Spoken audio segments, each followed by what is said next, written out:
Granite తవ్వకాలలో లెక్కలేనంత అక్రమాలు జరిగాయి. వైద్య ఆరోగ్య శాఖలో జరిగిన అవినీతి అంతా ఇంత కాదు. ఆ ఫైల్ను తమ టేబుల్ మీద పెట్టుకునేది వాళ్ళే. దొంగ చేతికి తాళం ఇవ్వడం అంటే ఇదే మరి. ఏ ఒక్కరికి కూడా శిక్ష పడిన దాఖాలు లేవు. మైనింగ్ మాఫియాల ఇంకా ఈ గ్రైనేట్లల్లా ఒక్కొక్కరు ఎన్ని అక్రమాలు చేసిండ్రంటే, గోవాలా వీళ్ళకు క్యాసినోలు నడిపిస్తున్నారు. గ్రైనేట్కి సంబంధించిన పెద్ద మనుషులు ఎవరైతే ఉన్నారో అంటే అంతగానం ఈడ సంపాదించుకొని, అదే అంటున్నా కదా, తెలంగాణ రాష్ట్రంలో కాకుండా ఈడైతే దొరికిపోతారు కదా ఈజీగా. ఎప్పుడున్నా కూడా ప్రాబ్లమే కదా.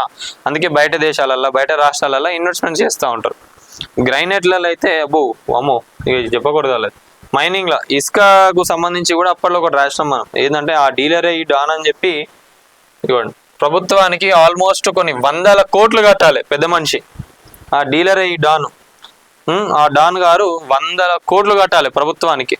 ఇవన్నీ కూడా బయటికి తీస్తే ప్రభుత్వానికి ఎవరెవరు ఎంత బాకీ ఉన్నారు ఏందనేది కూడా మొత్తం తెలితే ప్రభుత్వానికి కూడా వస్తుంది కదా. ఎక్కడెక్కడి నుంచెల్లో మీరు కష్టపడి ఇక్కడున్న జాగాలు తీసుకుపోయి బ్యాంకులలో పెట్టుడు ఇవన్నీ కూడా తప్పుతాయి. ఈ ఫైల్ అన్నీ కూడా బయటికి తీస్తే ఇవన్నీ కూడా తప్పుతాయి.